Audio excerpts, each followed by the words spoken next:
అందరికీ నమస్కారం. నేను దీప్తి. విజయవాడలో ప్రకాశం బ్యారేజ్ దగ్గర నుంచి రైట్ తీసుకున్నాం అనుకోండి, మనకి ఇంద్రకీలాద్రి అందరికీ తెలిసినటువంటి అమ్మలుగన్న అమ్మ ఆ దుర్గమ్మ అక్కడ నివసిస్తూ భక్తుల్ని ఆశీర్వదిస్తుంటుంది. ఇంద్రకీలాద్రి గురించి మనందరికీ తెలుసు. ఎగ్జాక్ట్లీ ప్రకాశం బ్యారేజ్ దగ్గర నుంచి లెఫ్ట్ తీసుకొని సీతానగరం వైపుగా వస్తూ ఉంటే మనకి చాలా మధ్యలో గుళ్ళు ఎదురవుతూ ఉంటాయి. ఆంజనేయ స్వామి గుడి ఉంటుంది, విద్యాలక్ష్మి గుడి ఉంటుంది. ఇలా చాలా గుళ్ళను దాటుకొని ముందుకు వచ్చిన తర్వాత కరెక్ట్గా ఇక్కడ వెలిసిందే విజయకీలాద్రి. శ్రీమాన్ శ్రీ శ్రీ చిన్నజీయర్ స్వామి గారి ఆధ్వర్యంలో నిర్వహిస్తూ నడవబడుతున్నటువంటి ఈ విజయకీలాద్రి గుడి గురించి ఈరోజు నేను మాట్లాడబోతున్నాను మన వీడియోలో. బేసికల్గా విజయకీలాద్రి గుడి అని అంటే చాలామందికి ఇక్కడ లక్ష్మీ సమేత వెంకటేశ్వర స్వామి నివసిస్తూ ఉంటారు, వెంకటేశ్వర స్వామి వారి ఆలయం ఉంది అని అందరికీ తెలుసు. కానీ ఇక్కడ భూవరాహస్వామి వారి దేవాలయం కూడా చాలా చాలా చాలా ఫేమస్. ఎంత ఫేమస్ అంటే అనుకున్న కోరికని భగవంతుడి ముందు సంకల్పించుకొని 11 వారాల పాటు 11 ప్రదక్షిణాలు చేస్తూ ఆ స్వామికి మన మనసులో ఉన్న కష్టం చెప్పుకుంటే ఖచ్చితంగా జరిగి తీరుతుంది అన్నది భక్తుల ప్రగాఢ విశ్వాసం. మరి ఈ విజయకీలాద్రి మీద ఉన్నటువంటి 10 దేవాలయాలు ఏంటి, వాటి విశిష్టత ఏంటి, ఇక్కడ భక్తుల నమ్మకాలు ఎలా ఉన్నాయి, అన్ని వారి మాటల్లోనే అడిగి తెలుసుకుందాం. మనం కూడా తెలుసుకునే ప్రయత్నం చేద్దాం. జై శ్రీమన్నారాయణ. రండి.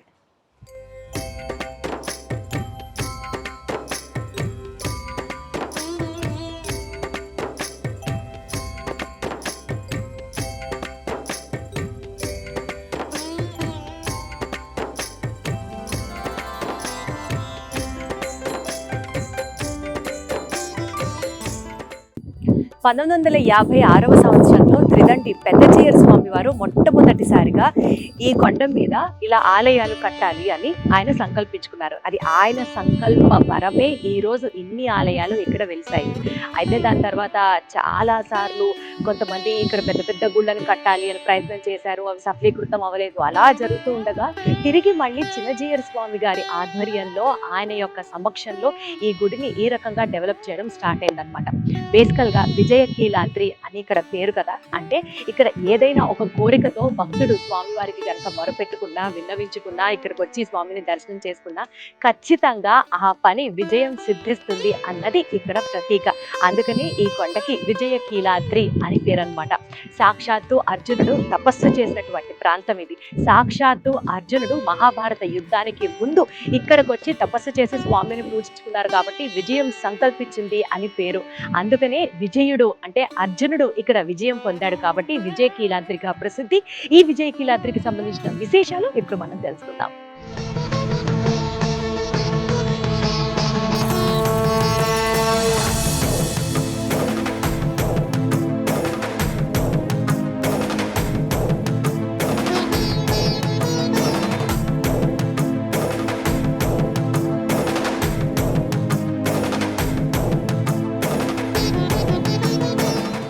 విజయకీలాద్రి అంటే ఒక్క గుడి కాదు, విజయకీలాద్రి అంటే ఒక్క దేవుడు కాదు. సాక్షాత్తు ఇక్కడ 10 ఆలయాలు, 10 మంది ఉత్సవ మూర్తులు, స్వామివార్లు, అమ్మవార్లు ఇక్కడ ఉంటారు. అయితే ఇక్కడ ఈ విజయకీలాద్రికి దైవ క్షేత్రానికి సంబంధించిన మరింత సమాచారం ముందుగా మనం ఆళ్వార్లు దర్శనం చేసుకొని ఆ ఆలయానికి సంబంధించి, అలాగే విజయకీలాద్రి యొక్క సంబంధించినటువంటి దైవక్షేత్రానికి సంబంధించినటువంటి ఈ టెంపుల్ టూర్ ఏదైతే ఉందో అది మొత్తం వివరంగా తెలుసుకునే ప్రయత్నం చేద్దాము. ఈ ఆలయానికి సంబంధించినటువంటి ప్రధాన అర్చక స్వాములు వారు మనతో ఉన్నారు. అనంతసేనులు వారు. స్వామి నమస్తే. జై శ్రీమన్నారాయణ. జై శ్రీమన్నారాయణ. సో విజయకీలాద్రి దైవక్షేత్రానికి సంబంధించినటువంటి ఒక చిన్న టెంపుల్ టూర్ లాగా చేస్తూ ఇక్కడ అసలు ఈ ఆలయం విశిష్టత దగ్గర నుంచి ఎలాంటి ఆలయాలు ఉన్నాయి, ఎవరెవరు ఇక్కడ ఉన్నారు, మాకు మొత్తం ఇన్ఫర్మేషన్ మీరు ఇవ్వాలని కోరుకుంటున్నాం. తప్పకుండా. జై శ్రీమన్నారాయణ. పరమహంస పరివ్రాజకులు శ్రీ శ్రీ శ్రీ త్రిదండి చిన్న శ్రీమన్నారాయణ రామానుజ జీయర్ స్వామి వారి యొక్క పరిపూర్ణమైనటువంటి మంగళాశాసనములతో మనమంతా ప్రస్తుతం విజయకీలాద్రి దివ్యక్షేత్రం మీద మనమంతా చేరి ఉన్నాం. ఈ పర్వతానికి విజయకీలాద్రి దివ్యక్షేత్రము అని నామధేయం. అయితే కృష్ణానదికి దక్షిణం వైపు ఉన్నటువంటి పర్వతం ఈ పర్వతం. కృష్ణానదికి ఎడమ పక్కన ఉన్నటువంటి పర్వతానికేమో ఇంద్రకీలాద్రి అని, కుడివైపున ఉన్నటువంటి పర్వతానికేమో విజయకీలాద్రి అని పేరు. అమ్మవారు ఉన్నటువంటి పర్వతానికేమో అక్కడ ఇంద్రుడు అమ్మవారి యొక్క అనుగ్రహం కోసం అక్కడ తపస్సు చేయడం వల్ల ఇంద్రుడికి సంబంధంగా ఉండే విధంగా అక్కడ ఇంద్రకీలాద్రి అని పేరు వచ్చింది. అయితే ఈ పర్వతానికి విజయకీలాద్రి అని పేరు. విజయుడు అని అర్జునుడికి పేరు అన్నమాట. అర్జునుడు కురుక్షేత్ర యుద్ధంలో విజయం పొందిన తర్వాత ఆయనకి విజయుడు అనేటువంటి నామధేయం కలిగింది. అయితే ఆ యుద్ధానికి వెళ్లే ముందు ఇక్కడ ఈ పర్వతం మీద తపస్సు చేసి వెళ్ళడం వల్ల ఆయనకి విజయాన్ని కలుగజేసింది కాబట్టి ఈ పర్వతానికి విజయకీలాద్రి అని పేరు ఇక్కడ ఏర్పడడం జరిగింది. అయితే ఈ పర్వతం మీద మొట్టమొదటగా 1960వ సంవత్సరంలో మన ఆచార్యుడైనటువంటి చిన్నజీయర్ స్వామివారి యొక్క గురువు గారైనటువంటి శ్రీ శ్రీ శ్రీ రుద్రండి పెద్దజీయర్ స్వామివారి యొక్క సంకల్పానుసారంగా మనం ఈ క్షేత్రాన్ని దర్శించుకుంటున్నాం. మొట్టమొదటగా 1960వ సంవత్సరంలో పెద్దజీయర్ స్వామివారు ఇక్కడ ఈ ప్రాంతంలో ఉన్నటువంటి భక్తులకు ఎవరికి కలలో పెరుమాళ్ళు కనిపించి ఇక్కడ పెరుమాళ్ళు ఉన్నారు అనేటువంటి సమాచారం తెలిస్తే అప్పుడు స్వామివారు పైకి వచ్చి చూస్తే ఇక్కడ కొన్ని మూర్తిಗಳು ఇక్కడ కనిపించాయి అని చెప్పి సరే ఇక్కడ ఒక ఆలయాన్ని నిర్మాణం చేయాలనేటువంటి సంకల్పంతో స్వామివారు ప్రారంభం చేశారు. ఆ సమయంలో సుమారు ఒక 400 మెట్ల వరకు పెద్ద స్వామివారు వేయించారు. ఆ తర్వాత అదే సమయంలో మనకు తమిళనాడు ప్రాంతంలో ఒక విలేకరి ఎవరో ఒక అతను రామాయణం పుస్తకానికి చెప్పుల దండ వేసి వీధుల్లో తిప్పుతున్నాడు అనేటువంటి వార్త తెలియడం వల్ల అప్పుడు స్వామివారు ఇక్కడి నుంచి అక్కడికి వెళ్ళి అక్కడ ఒక 27 రోజులు అక్కడే ఉండి అక్కడ ఉన్నటువంటి ఆ ఊర్లో వారందరితోని రామనామాన్ని రాయించడం, రామాయణాన్ని పారాయణం చేయించడం, రామాయణ యొక్క వైభవాన్ని చెబుతూ ఈ పని ఎవరైతే చేశారో ఆయనతోనే మళ్ళీ ఈ రామాయణం అనేటువంటిది మన సంస్కృతికి మూల గ్రంథం, రాముడు చాలా గొప్పవాడు అనేటువంటి విషయాన్ని ఆయన నోటితోనే చెప్పించే విధంగా కార్యక్రమాన్ని చేశారు. అట్లాగా ప్రారంభం చేస్తూ సుమారు 14 సంవత్సరాల సమయం అంతా మన భారతదేశం అంతా నేపాల్ వరకు కూడా స్వామివారి పర్యటన చేస్తూ కొన్ని రామకృత స్తూపాల నిర్మాణం చేయించారు. స్వామివారు ఆ పర్యటనలో ఉండిపోయారు. ఇక్కడ కొంతమంది కమిటీని ఏర్పాటు చేసి వెళ్ళారు. తర్వాత స్వామివారు పరంపదించిన తర్వాత ఈ నిర్మాణం అనేటువంటిది ఆగిపోయింది. అయితే ఇక్కడ పెరుమాళని ప్రతిష్ఠ చేయాలనుకున్నటువంటి వెంకటేశ్వర స్వామిని కిందనే ప్రతిష్ఠ చేశారు.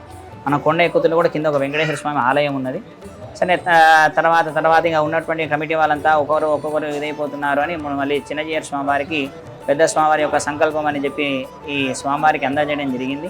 అప్పుడు 2017వ సంవత్సరానికి ఈ ఆలయాలన్నీ కూడా ప్రతిష్ఠ అయ్యే విధంగా స్వామివారి ఇక్కడ ఏర్పాటు చేయించారు.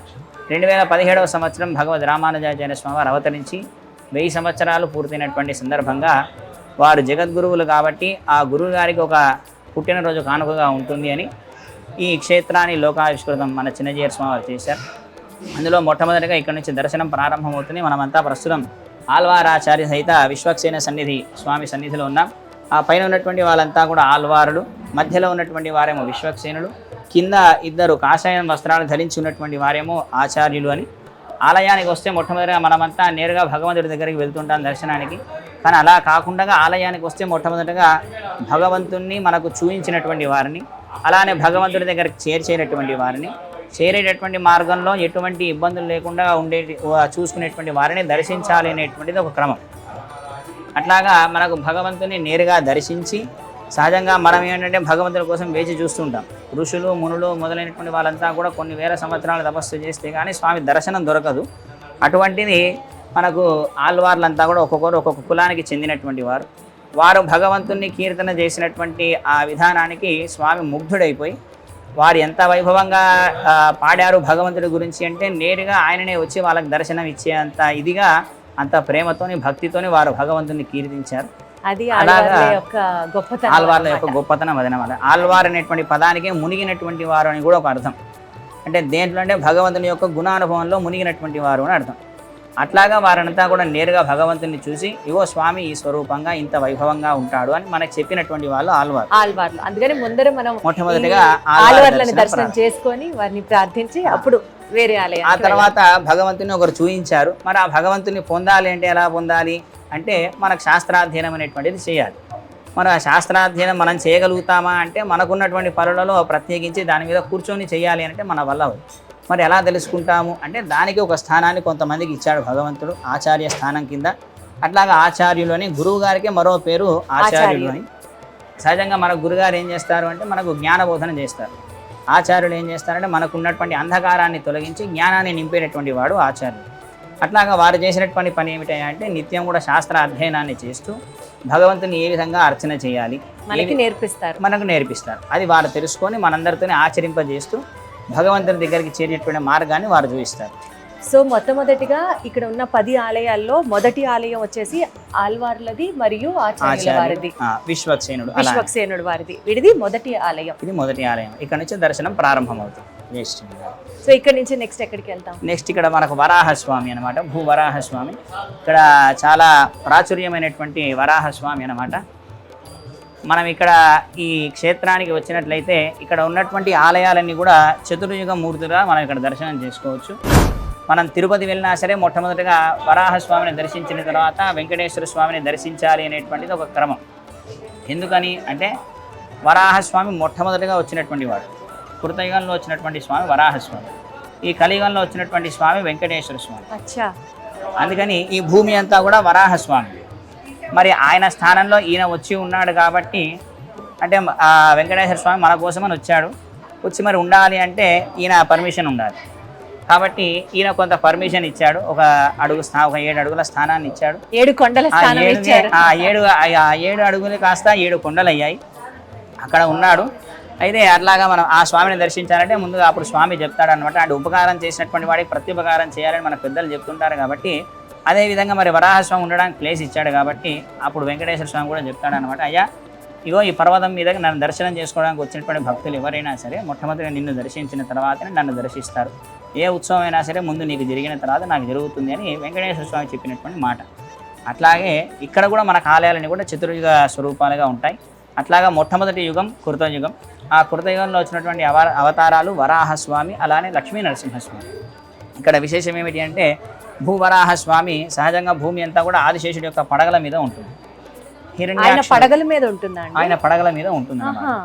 అటువంటి ఆ భూమిని హిరణ్యాక్షుడు సముద్రంలో పడవేసినప్పుడు ఆ భూదేవి అమ్మవారిని ఆ సముద్రం నుంచి ఉద్ధరిస్తూ ఆదిశేషుడిని ఒక పాదంతో అనుగ్రహిస్తూ భూదేవి అమ్మవారిని ఉద్ధరించినట్టుగా మనం ఇక్కడ వరాహస్వామి యొక్క దర్శనాన్ని చేసుకోవచ్చు. ఇక్కడ మనకేమైనా భూ సమస్యలు ఏమైనా ఉన్నట్లయితే కనుక వరాహస్వామికి అర్చన చేసుకోవడం వల్ల తొందరగా మనకు ఆ సమస్య తొలగిపోతుంది. అంటే ఏదైనా స్థలాన్ని ఇవ్వాలంటే వెంకటేశ్వర స్వామికి ఇచ్చినటువంటి వాడు సాక్షాత్తు వెంకటేశ్వర స్వామి వారికి వరాహస్వామి వారి ఇచ్చాడు కాబట్టి మన సమస్యలు కానీ లేకపోతే మన ఇష్యూస్ కానీ ఎంత పెద్దవి చెప్పండి. అందుకని మనం ఈయనని కనుక మనం గట్టిగా ప్రార్థన చేసినట్లయితే మనకు ఆ భూ సమస్య సంబంధించిన సమస్యలు ఏవైనా సరే తొలగిపోతాయి. అట్లాగే ఎంతోమంది భక్తులంతా కూడా ఇక్కడికి వచ్చి చేయించుకొని అట్లాగా స్వామి యొక్క ఫలాన్ని పొందినటువంటి వారు చాలామంది ఉన్నారు. ఇక్కడ మొట్టమొదటగా భూవరాహస్వామి యొక్క దర్శనం. ఆ తర్వాత రామాలయానికి మనం వెళ్దాం.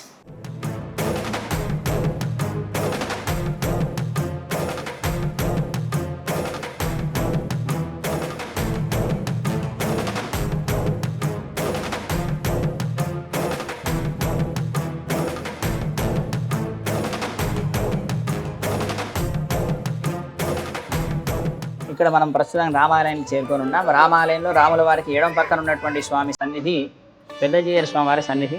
ఇందాక మనం అనుకున్నాం ఈ పర్వతం మీద ఇన్ని ఆలయాలు మనకు దర్శనం చేసుకోవడానికి గల మూల కారకులైనటువంటి వారు పెద్దజీయర్ స్వామి వారు అన్నమాట. ఇక్కడ వారి దర్శనం.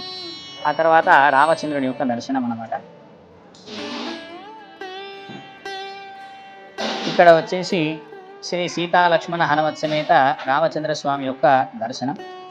ఇక్కడ మన రామచంద్రుడి యొక్క దర్శనం త్రేతాయుగ స్వరూపంగా మనం దర్శనం చేసుకుంటాం. రామచంద్రుడు సహజంగా ఎక్కడ కూడా ఆయన భగవంతుడు అని ఎక్కడ చెప్పింది లేదు. కానీ ఆయనను మనం భగవంతుడిగా పూజిస్తున్నాం.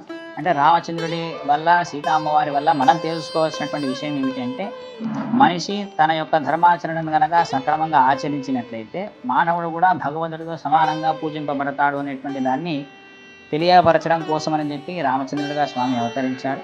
అలాగే ఇక్కడ రెండవ యుగ స్వరూపంగా రామచంద్ర స్వామి యొక్క దర్శనం. ఆ తర్వాత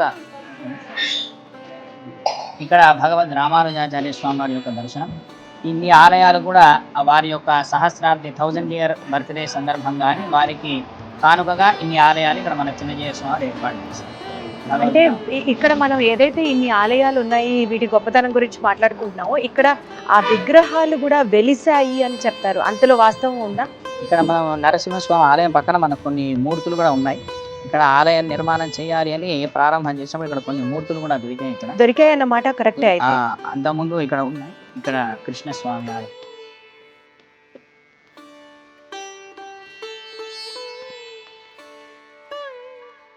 రామచంద్రుడి యొక్క దర్శనం పూర్తయిన తర్వాత ద్వాపర యుగ స్వరూపంగా మూడవ యుగ స్వరూపంగా శ్రీకృష్ణ పరమాత్మ యొక్క సన్నిధి రుక్మిణి సత్యభామ సమేత వేణుగోపాల స్వామి. ఈ పర్వతానికి విజయ కిరాద్రి అని నామధేయం కదా. అర్జునుడు విజయాన్ని పొందాడు. ఆయనకి సారథిగా ఉండి నడిపించినటువంటి వాడు శ్రీకృష్ణ పరమాత్మ. అందుకని ఇక్కడ ఈయన పేరు కూడా విజయ సారథి అని మనకు ఉంటుంది. ఇక్కడ అన్ని పెరుమాళ్ళకు కూడా రాముడికి కూడా విజయ రాఘవ స్వామి అని, కృష్ణుడికి ఏమో విజయసారథి అని. ఇట్లాగా మూడవ యుగ స్వరూపంగా కృష్ణ పరమాత్మ అన్నమాట. ఈయన నేరుగా చెప్పాడు, అయ్యా నేనే భగవంతుణ్ణి, మీరంతా చేయవలసినటువంటిది ఒకటే, సర్వధర్మాన్ పరిత్యజ్య మామేకం శరణం వ్రజ అహంత్వా సర్వపాపేభ్యో మోక్షయిష్యామి మా శుచః. ఏది చేసినా సరే నా యొక్క అర్పణంగానే చేయాలి, అన్నిటిని వదిలేసి కేవలం నా యొక్క పాదాలనే మీరంతా కూడా ఆశ్రయించాలి. నా పాదాలను కనుక మీకు ఆశ్రయించినట్లయితే మీ అందరికీ కూడా మోక్షాన్ని ఇచ్చేటటువంటి వాడిని నేనే అని మనకు చెప్తూ వచ్చినటువంటి స్వరూపం శ్రీకృష్ణ పరమాత్మ యొక్క స్వరూపం.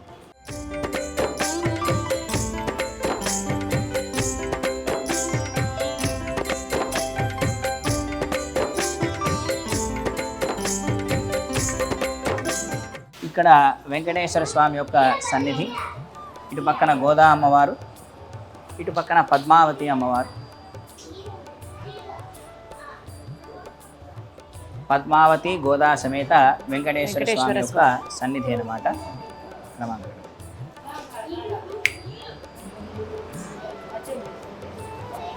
ఇక్కడ కలియుగ స్వరూపంగా శ్రీ వెంకటేశ్వర స్వామి. మనమంతా ప్రస్తుతం కలియుగంలో ఉన్నాం. ఈ కలియుగానికి ప్రత్యక్ష దైవంగా వెంకటేశ్వర స్వామి యొక్క ఆలయం. ఇక్కడ ఈ పర్వతానికి ప్రధాన సన్నిధి వెంకటేశ్వర స్వామి యొక్క సన్నిధి అన్నమాట. స్వామి యొక్క పేరులోనే ఉంది వెంకటేశుడు అని. వెంకటేశుడు అంటే వేమంటే పాపాలు, కటహ అంటే తొలగించేటటువంటి వాడు అని. మనమంతా స్వామి యొక్క సాయుధ్యాన్ని పొందాలంటే ఎలా పొందుతాము అంటే మనకున్నటువంటి కర్మబంధనం అంతా కూడా తొలగించుకుంటే అప్పుడు స్వామి యొక్క సాయుధ్యం అనేటువంటిది మనకు లభిస్తుంది. కాబట్టి అటువంటి మన పాపరాశిని అంతటిని కూడా తొలగించి మనను అనుగ్రహించడానికని ఈ కలియుగంలో వచ్చినటువంటి స్వరూపం శ్రీ వెంకటేశ్వర స్వామి యొక్క స్వరూపం. వెంకటేశ్వర స్వామి వారి విగ్రహం ఇక్కడ ఒక్క చోటే కేవలం ఆయన కళ్ళు తెరిచి నవ్వుతూ ఉంటారు అని విన్నాను. అందులో ఎంతవరకు వాస్తవం ఉంది? వాస్తవంగా మనకు బయట ఆలయాలు చూసినట్లయితే కొద్దిగా బొట్టు కింద వరకు పెట్టేసరికి మనకు అంటే అందరి యొక్క ఆలోచన ఏమిటంటే స్వామి ఇక్కడ కళ్ళు మూసుకొని ఉంటాడేమో అని అంతా అనుకుంటూ ఉంటారు. కాకపోతే ఏంటంటే స్వామి ఎక్కడైనా సరే కళ్ళు తెరిచి చూస్తూ ఉంటాడు. ఆయన కళ్ళు తెరిచి మనల్ని చూస్తున్నాడు కాబట్టి మనం ఇలా ఉన్నాం. ఒకసారి ఆయన కనుక కళ్ళు మూసుకున్నట్లయితే కనుక మనం కూడా ఇదైపోతుంది. అట్లా కాకపోతే ఏంటంటే చిన్నజీయర్ స్వామి వారు ప్రత్యేకించి తిరుమల యొక్క నేత్ర దర్శనం అనేటువంటిది అందరికీ కలగాలి అని స్వామివారికి సంబంధించినటువంటి అన్ని ఆలయాల్లో కూడా ప్రతి తిరుమల యొక్క నేత్ర దర్శనం అనేటువంటిది ప్రత్యేకించి ఉంటుంది. అట్లాగా మనకు వెంకటేశ్వర స్వామి తన యొక్క మందహాసంతో మనందరినీ కూడా చూస్తూ చక్కగా చిరునవ్వుతో మనందరినీ చక్కగా పలకరిస్తూ మాట్లాడుతున్నట్లు ఆశీర్వదిస్తున్నట్లుగానే చాలా ప్రశాంతంగా ఉంటుంది. ఒకసారి ఆయనని గనక చూసినట్లయితే మనకున్నటువంటి సమస్యలన్నీ కూడా తొలగిపోయి చాలా ప్రశాంతంగా మనకు స్వామి యొక్క అనుగ్రహం ఉంటుంది. అట్లాగా కలియుగ స్వరూపంగా వెంకటేశ్వర స్వామి. ఇక్కడ ప్రతి శ్రవణ నక్షత్రానికి స్వామికి అభిషేకం ఉంటుంది. అలానే ప్రతిరోజు నిత్య కళ్యాణం కూడా జరుగుతుంది అన్నమాట.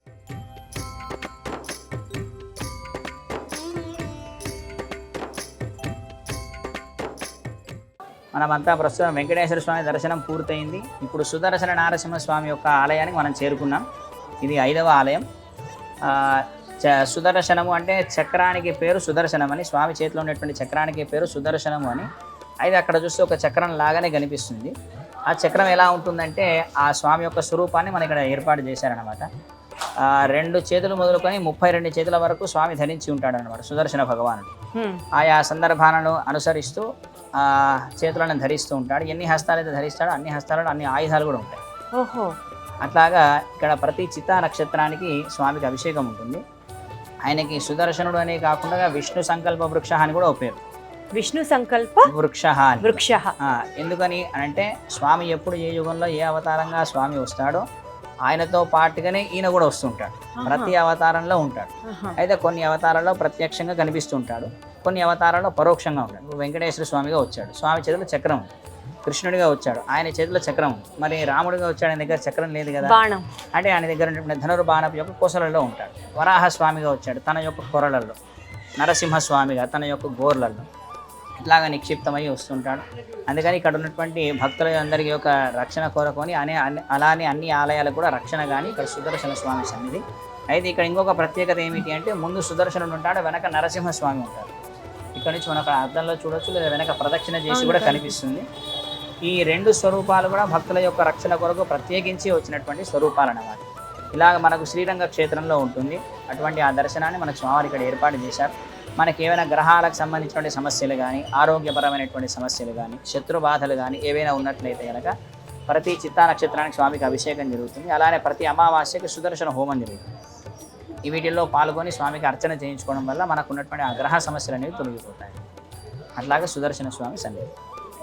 సో శ్రీరంగం తర్వాత మళ్ళీ ఉన్నది మనకి అన్నమాట ఇక్కడ విజయవాడ. తర్వాత ఇంకొకటి మనకు రాజమండ్రిలో కూడా మనకు రంగధామం అని అక్కడ ఒకటి.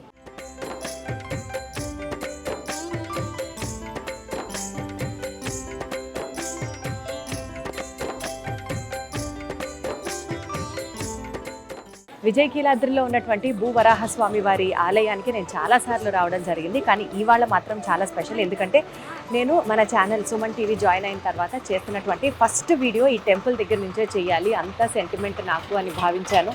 అండ్ అది ఎంత ఆస్పిషియస్ అకేషన్ అంటే దసరా శరన్నవరాత్రి ఉత్సవాలు ఇక్కడ ఘనంగా జరగడంతో పాటు ఈరోజు ప్రత్యేకంగా ఉత్తరాషాఢ నక్షత్రం అన్నమాట. అంటే సాక్షాత్తు భూవరాహస్వామి వారి జన్మ నక్షత్రం అయినటువంటి ఈ ఉత్తరాషాఢ నక్షత్రం నాడు ప్రతి నెల ఈ నక్షత్రం రోజున ప్రత్యేకంగా స్వామివారికి పుట్టినరోజు జన్మ నక్షత్రం కాబట్టి ఆ సెలబ్రేషన్స్ యాక్టివిటీస్ అవి జరుగుతూ ఉంటాయి. అందులో భాగంగా ఈ రెండింటిని పురస్కరించుకొని ఇక్కడ స్వామివారికి నివేదించినటువంటి అన్నం ఏదైతే ఉంటుందో అది ప్రసాదంగా ఇక్కడ భక్తులకి వితరణ జరుగుతూ ఉంటుందన్నమాట. సో అన్నదాన కార్యక్రమాలు కూడా జరుగుతాయి. మీరు ఇప్పుడు చూసేది అదే.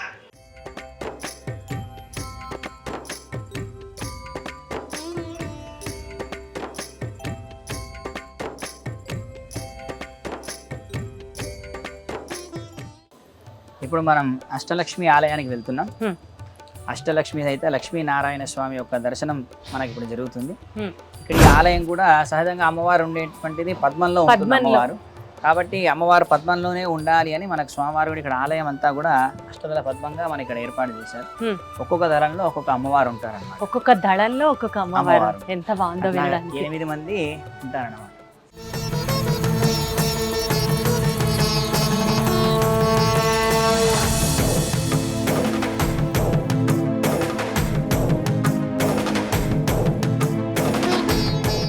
ఇక్కడ లక్ష్మీనారాయణ స్వామి యొక్క సన్నిధి అయితే నేరుగా ఇక్కడ కంటే కూడా ముందుగా ఇక్కడ 8 మంది అమ్మవార్లు ఉన్నారు. ఒకసారి ప్రదక్షిణగా అమ్మవారిని దర్శనం చేసుకొని ఇక్కడ మొట్టమొదటిగా మహాలక్ష్మి అమ్మవారు, వీరలక్ష్మి అమ్మవారు, ఇక్కడ ధనలక్ష్మి అమ్మవారు, ఆ తర్వాత ఇక్కడ సంతాన లక్ష్మి అమ్మవారు, అష్టలక్ష్ములు, అష్టైశ్వర్యాలు. మనమంతా కూడా అంటే సహజంగా ఒక్కొక్కరికి ఒక్కొక్క కోరిక ఉంటుంది. మన లాంటి భక్తులందరికీ కూడా ఇక్కడ జయలక్ష్మి అమ్మవారు. అట్లాగా మనకు ఎన్ని కోరికలు ఉన్నా సరే సంపదలు అనేటువంటివి అష్టైశ్వర్యాలను మనకు చెప్తుంటారు. అట్లాగా అష్టైశ్వర్యాలను అనుగ్రహించడం కోసం అని చెప్పి మధ్యలో లక్ష్మీనారాయణలతో కూడి లక్ష్మీ అమ్మవారు ఇక్కడ మనకు 8 స్వరూపాలలో దర్శనమిస్తుంది. అమ్మవారిని ఇంతమంది ఎందుకు పెట్టారు అని అంటే మనకి ఏ సంపద కావాలన్నా అది స్వామి ఇచ్చేవాడు, కానీ ఇప్పించేది మాత్రం లక్ష్మీ అమ్మవారు. ఇక్కడ ధైర్య లక్ష్మి అమ్మవారు. అట్లాగా అంటే మనం కోరేటువంటి వాటిలలో కొన్ని తప్పులు ఉండొచ్చు, కొన్ని ఒప్పులు ఉండొచ్చు. తప్పులు ఏమైనా కోరినట్లయితే కనుక స్వామి కొంచెం వెంటనే కోపం వస్తుంది. ఆ కోపాన్ని కంట్రోల్ చేసి మనకు కావాల్సినవి మనకు పొందాలి అని అంటే అమ్మ పక్కన ఉండాలి. కాబట్టి అట్లాగా మనకు కావాల్సినటువంటి అష్టైశ్వర్యాలను అందింపజేయడం కోసం అని చెప్పి ఇక్కడ అమ్మవారి 8 స్వరూపాలలో మనకి ఇక్కడ దర్శనం ఇస్తున్నారు. నాన్నకి చెప్పాలంటే భయం, కానీ అమ్మకి చెప్పాలంటే భయం లేదుగా. అందుకని ఇక్కడ 8 మందికి చెప్పుకునేటువంటి అవకాశం మనకు స్వామివారు కల్పించారన్నమాట. ఇక్కడ మధ్యలో లక్ష్మీనారాయణుడు. ఇక్కడ ప్రతి శుక్రవారం కూడా ఇక్కడ అమ్మవార్లకి ఇద్దరిద్దరు అమ్మవార్లకి అభిషేకం ఉంటుంది. అలానే ప్రతి మూల నక్షత్రానికి ఇక్కడ లక్ష్మీనారాయణకి అభిషేకం ఉంటుంది. సాయంత్రం పూట కళ్యాణం కూడా ఉంటుంది. ఒక్కొక్క మాసం ఒక్కొక్క అమ్మవారితో కళ్యాణం జరుగుతుంది అన్నమాట. ఒక మాసం మహాలక్ష్మి అమ్మవారు, ఒక మాసం వీరలక్ష్మి, ఒక మాసం ధనలక్ష్మి, ఇట్లాగ 8 మంది అమ్మవార్లతో కూడా కళ్యాణం ఉంటుంది. ఎవరికైనా కనుక మంచి సంతానం కావాలి అనుకుంటే కనుక మనకి సంతాన లక్ష్మి అమ్మవారికి అర్చన చేసుకున్నట్లయితే మంచి సంతానం కలుగుతుంది.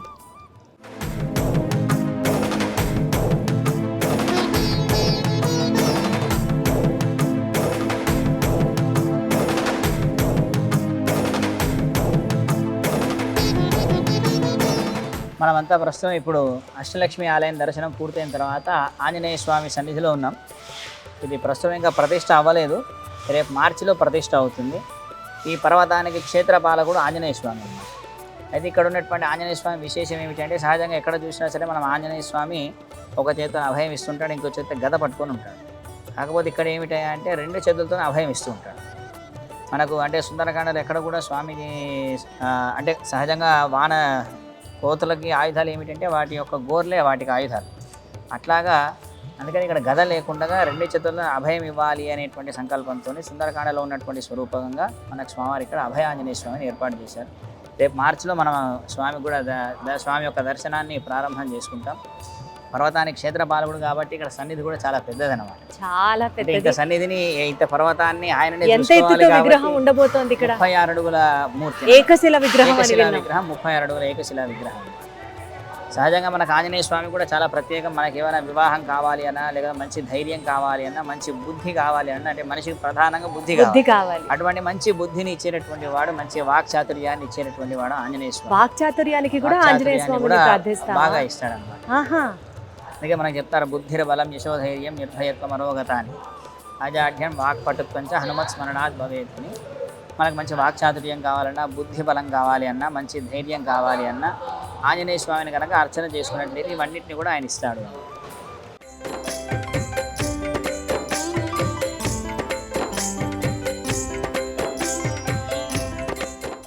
ఇక్కడ అష్టలక్ష్మి ఆలయం పక్కన నరసింహస్వామి ఆలయం ఉంది. ఆంజనేయ స్వామికి అష్టలక్ష్మి ఆలయం మధ్యలో లక్ష్మీనారాయణ. దానికి ఏమన్నా ప్రత్యేకత ఉందా? ఇది ఒక చిన్న ప్రత్యేకత. అంటే సహజంగా మనం నేరుగా చూసినటువంటి భగవంతుని విశ్వసించాలి అంటే మనకు నమ్మకం కలగడం ఇప్పుడున్నటువంటి పరిస్థితిలో కొంచెం కష్టం. మరి అటువంటిది భగవంతుడు సర్వాంతర్యామి అని చెప్తుంటారు. అటువంటి దానికి నిదర్శనం ఏమిటి అంటే దాన్ని కూడా ఒక అంటే ఏదైనా సరే మనిషికి ఒక ఉదాహరణ, ఒక ఇది కనిపిస్తే కానీ నమ్మకం కలగాలి అని అంటే ఫస్ట్ అంటే సహజంగా భగవంతునికో ఈ పూజ చేయాలంటే మనకు ఫస్ట్ క్వశ్చన్ వస్తుంది.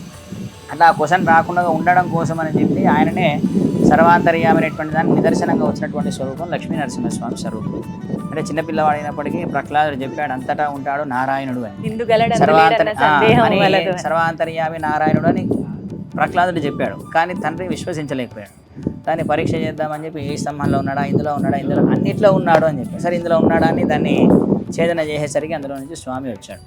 అంటే మన కంటికి కనిపిస్తున్నటువంటి ప్రతి దాంట్లో కూడా ఈ సృష్టిలో ఉన్నటువంటి ప్రతి దాంట్లో కూడా ఒక వస్తువు కానీ ఒక జీవం కానీ ఉంది అని అంటే దాంట్లో ఒక ఆధారం అనేటువంటిది ఉంటుంది. ఆధారం ఏమిటా అంటే స్వామి. ఈ శరీరంలో ఉన్నటువంటి జీవుడికి ఆధారం, ఈ శరీరానికి ఆధారం జీవుడు, ఆ జీవుడికి ఆధారం పరమాత్మ. అట్లాగా సర్వాంతర్యామిగా వచ్చినటువంటి స్వరూపం, కృతయుగంలో వచ్చినటువంటి స్వరూపం లక్ష్మీ నరసింహస్వామి యొక్క స్వరూపం. అంటే వరాహస్వామి వారి కూడా వరాహస్వామి అలానే లక్ష్మీ నరసింహస్వామి ఇద్దరు కూడా కృతయుగంలో వచ్చారు.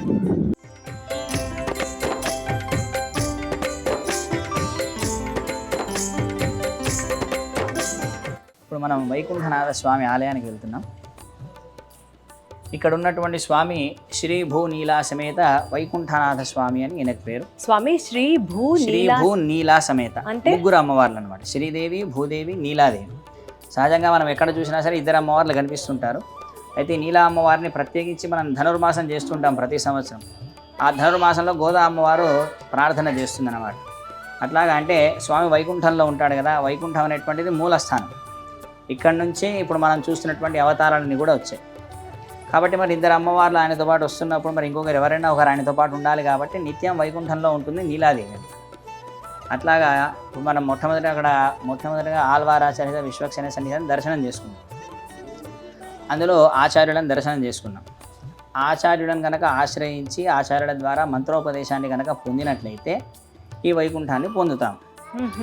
అంటే ఈ జీవుడి యొక్క లక్ష్యం ఏమిటయా, జీవితం యొక్క లక్ష్యం అంటే ఆ వైకుంఠాన్ని పొందడం. దీన్నే పరమపదం అని కూడా అంటారు. ఇక్కడికి వెళ్తే మళ్ళీ తిరిగి రావడం అంటూ ఉండదు. అందుకని దానికి మోక్షము అని పేరు. ఇక్కడ ఉండి మనం ఎన్ని సేవలైనా భగవంతుడికి అంటే మనం నేరుగా చేసుకునేటువంటి అవకాశం ఉండదు. ఇళ్ళల్లో అయితే మనం చేసుకుంటాం, ఆలయాల్లో అయితే స్వాములు చేస్తున్నారు. కానీ ఆ వైకుంఠానికి వెళ్తే నేరుగా మనం భగవంతుడికి చేసేటువంటి అవకాశం అన్నమాట.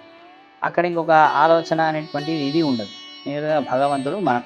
అక్కడ స్వామికి మనం ఏ సేవ చేయాలి అనుకుంటే ఆ సేవ మనతోనే చేయించుకుంటాడు.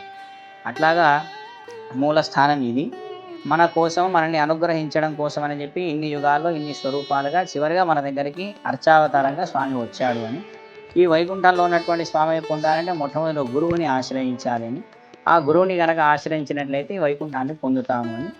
ఈ విషయం అందరికీ తెలియడం కోసం అని చెప్పి చిన్నజీయర్ స్వామివారు సుమారుగా మనకు 10 ఆలయాలు ఇక్కడ నిర్మాణం చేయించారు. ఎందుకంటే ఇన్ని ఆలయాలు ఎందుకు అని అంటే ఏదో మన ఆలయానికి వస్తాం.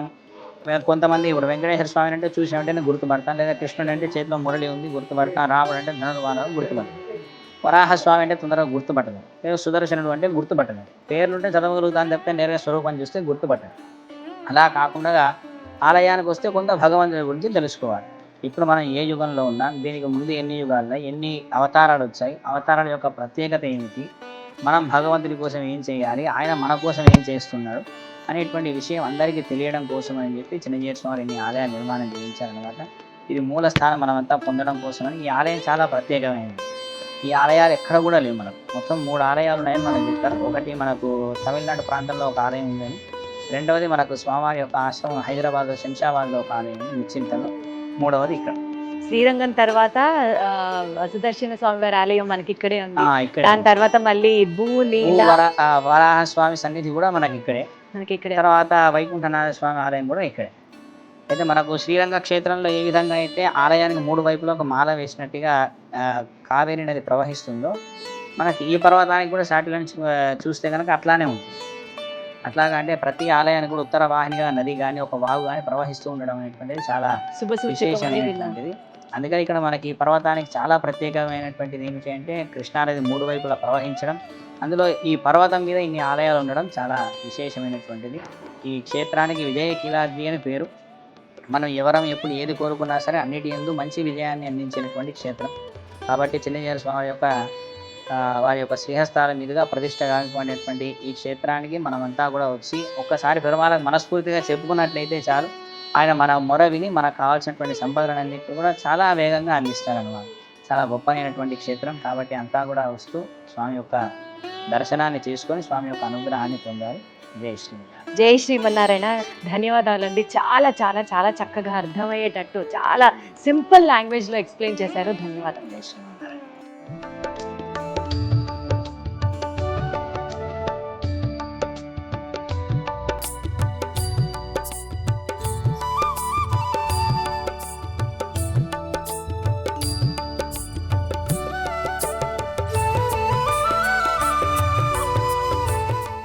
భక్తుల పాలిట కొంగు బంగారంగా భూవరాహస్వామి వారిని మనం కొలుస్తాము. అనుకున్నది అనుకున్నట్టు జరుగుతుంది. స్వామి దగ్గరికి వస్తే మన కష్టం చెప్పుకుంటే అన్నది ఇక్కడ భక్తుల యొక్క ప్రగాఢ నమ్మకము, విశ్వాసము. మనతో మాట్లాడడానికి కుమార్ గారు విచ్చేశారు కుటుంబ సమేతంగా కొత్తగూడెం నుంచి. ఎక్కడ భద్రాచలం, ఎక్కడ విజయవాడ, ఎక్కడ వీళ్ళు ఇంత ఘనంగా స్వామివారిని నమ్మి ఇక్కడికి రావడం అనేది వారి మాటల్లోనే విని తెలుసుకుందాం, వారి జీవితంలో జరిగినటువంటి ఆ అద్భుతాల గురించి. సార్ నమస్తే. అమ్మ నమస్తే. ఎలా ఉన్నారు? సో చెప్పండి, మీకు ఏంటి సెంటిమెంట్ ఈ టెంపుల్ కి, మీ రిలేషన్ ఏంటి స్వామి వారితో? మా ఫ్రెండ్స్ ద్వారా విన్నది ఏంటంటే ఇక్కడ స్వామివారిని దర్శించుకుంటే ఇల్లు కట్టుకోవాలనే ఆసక్తి ఉంటే ఇల్లు కట్టుకోవటం కానీ, అలాగే భూ సంబంధితమైన వివాదాలు ఉంటే అవి తీరటం కానీ జరుగుతాయి సత్యంగల స్వామి అని తెలుసుకోవడం జరిగింది. అలాగే విజయవాడ చాలాసార్లు వచ్చాము, అమ్మవారిని దర్శించుకున్నాం, కానీ ఈ విజయకీలాద్రిని చూడలేదు ఎప్పుడు అని మొదటిసారిగా 2 నెలల క్రితం వచ్చాము. వచ్చిన తర్వాత నుంచి మేము అనుకున్న కొన్ని వరాలు ముందుకు కదిలినట్లుగా మాకు అనిపించింది. అలాగే చాలా సంతోషం అనిపించింది. ప్రశాంతమైన వాతావరణం, స్వామివారి అనుగ్రహం. అంటే ఇది వరకు ఎప్పుడు ఆ కోరికల గురించి అనుకున్నవి జరగలేదా? అంటే కొంచెం లేట్ అయింది. 10-15 సంవత్సరాలు అయింది. సో ఇక్కడికి వచ్చి దర్శనం స్వామివారిది అయిన తర్వాత ప్రాసెస్ స్టార్ట్ అయింది. అది స్వామివారి కృపగా భావిస్తూ ఎట్లా వారం వారం వస్తారా? వారం వస్తున్నాము. ఏదైనా పని ఉండి ఆఫీస్ పని ఉంటే తప్ప లేకపోతే తను ఒక్కరే వస్తారు. అక్కడ నుంచి ఫ్రెండ్స్. అంటే ఎట్లా 11 వారాలు మొక్కుకున్నారా వస్తామని? 7 వారాలు ప్రతి వారం వస్తామండి. వచ్చిన తర్వాత ముందు ప్రదక్షిణలు చేస్తాము, సంకల్పం చెప్పుకొని 21 ప్రదక్షిణలు చేస్తాం. చేసిన తర్వాత అష్టోత్తరం అయితే అష్టోత్తరంలో పాల్గొంటాం, లేకపోతే అర్చనలో పాల్గొని భూవరాహస్వామి వారిది. అలాగే ల్యాండ్ రిలేటెడ్ కోరికేనా? Land related. ఓకే. ఉన్న ఇల్లు పిల్లలకు కూడా కొంచెం అంత అంటే శుభంగా ఉండాలని, వాళ్ళు మంచిగా ఉండాలని. సో ఏదైతే ఒక మంచి సంకల్పంతో మీరు స్వామి సన్నిధికి చేరారో ఆ సంకల్పం అట్లీస్ట్ స్టార్ట్ అవుతుంది అని చెప్పడానికే చాలా పాజిటివ్గా ఉంది. సో 3 వారాలే అయింది. ఇప్పటికీ 3 వారాలకే మీ 15 ఏళ్ల నాటి నిరీక్షణ స్టార్ట్ అవ్వడం, ప్రాసెస్ అవ్వడం స్టార్ట్ అయింది. ఈ 7 వారాలు కంప్లీట్ అయ్యేసరికి అవి కూడా సఫలీకృతం అవ్వాలి, అవుతాయి అని మనస్ఫూర్తిగా కోరుకుంటూ థ్యాంక్ యూ కుమార్ గారు. Thank you. మనతో మాట్లాడడానికి మరో భక్తులు ఉన్నారు. వారి కుటుంబ సమేతంగా ఇక్కడికి విచ్చేశారు. కేఎన్ఆర్ హోమ్స్ ప్రైవేట్ లిమిటెడ్ సంస్థకి సంబంధించినటువంటి మేనేజింగ్ డైరెక్టర్ కేఎన్ఆర్ గారు ఉన్నారు. ఆయనతో నాగరాజ్ గారు ఉన్నారు. ఆయనతో ఒకసారి మాట్లాడదాం. సార్ నమస్తే. మీకు భూవరాహ స్వామి వారి ఆలయానికి అంటే ఎలాంటి అనుబంధం ఉంది, ఎప్పటి నుంచి వస్తున్నారు, ఏంటి మీరు అనుకున్న కోరిక ఏం నెరవేరింది, మీకున్న అసలు సంకల్పం ఏంటి ఒకసారి చెప్పండి. చాలా మంచి ప్రశ్న ఇస్తారండి. నేను 2016 నుంచి జీవర స్వామి గారి భక్తుడిగా మారాను. అప్పటి నుంచి భూవరాహ స్వామి గారిని నేను ఎప్పుడు సేవించుకుంటున్నాను. ఫలితంగా నేను ప్రతి సంవత్సరం ఒక్కొక్క కొత్త ప్రాజెక్టు మొదలు పెట్టుకుంటూ చేసుకుంటూ వస్తున్నాను. నాకు భూ సమస్య సంబంధించినవి కానీ, కన్స్ట్రక్షన్ సంబంధించినవి కానీ, ఇతరత్ర ఏదైనా వ్యాపారం క్రయం విక్రయం నందు అశేషమైనటువంటి ప్రజాదరణ కల్పించాడు స్వామివారు. దానికి నేను ఎంతో కృతజ్ఞ ఉన్నాను. అందుకని ప్రతి సంవత్సరం కూడా ప్రతి నెల కూడా ఇక్కడికి వచ్చి స్వామివారిని దర్శించుకుంటున్నాను. స్వామివారి యొక్క కృపా కరుణ కటాక్షం కనుక ఉన్నట్లయితే భూ సంబంధించినటువంటి సమస్యలు కానీ, లేకపోతే ఇల్లు లేని వాళ్ళకి ఇల్లు కొనుక్కోవాలనుకున్న వాళ్ళకి కానీ, లేకపోతే ఒక బిల్డర్గా అభివృద్ధి చెందాలనుకున్నా కానీ స్వామివారి ఆశీస్సులు కంపల్సరిగా తీసుకోవాలని నేను దృఢంగా నమ్ముతున్నాను. ఆ యొక్క నమ్మకంతోనే ఇప్పటి వరకు నేను ఎన్నో ప్రాజెక్టులు కంప్లీట్ చేశాను. ఏ విధమైన ఇబ్బందులు లేకుండా అంతా స్వామివారి కృపా కటాక్షం వల్లనే జరిగిందని నేను భావిస్తున్నాను. థ్యాంక్ యూ సో మచ్ అండి. Thank you so much. జై శ్రీమన్నారాయణ. ఈ విజయకీలాద్రి కొండపైన ఈ దివ్యక్షేత్రంలో వెలసిన భూ వరాహస్వామి వారి ఆలయానికి రావటం ఇది రెండోసారి. ఈరోజు హోమంలో కూడా పాల్గొనడం జరిగింది. ఇక్కడ వాతావరణం కానీ, ఇక్కడ భక్తి శ్రద్ధలు చేసే పూజ కానీ చాలా ఆహ్లాదకరంగానే మనసుకు చాలా శాంతిగా అనిపిస్తుంది.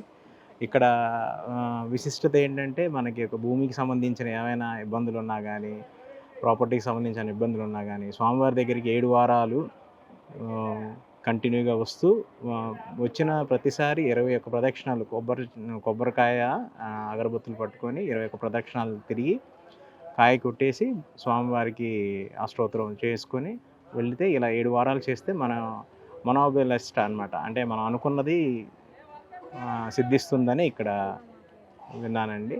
సో అది నేను ఫాలో అవుతున్నాను. ఇది నేను 2వ వారం రావటం, మొన్న 2వ ఆదివారం రావటం వల్ల నాకు ఇలా హోమం అభిషేకం ఉందన్నారు. కాబట్టి ఈరోజు వచ్చి పాల్గొనడం జరిగింది. చాలా బాగుంది, చాలా ఎనర్జెటిక్గా ఫీల్ అయ్యాము, చాలా ప్రశాంతంగా ఉంది, చాలా ఆహ్లాదకరంగా ఉంది.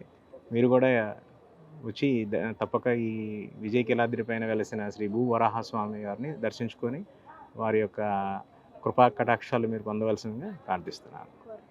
జై శ్రీమన్నారాయణ.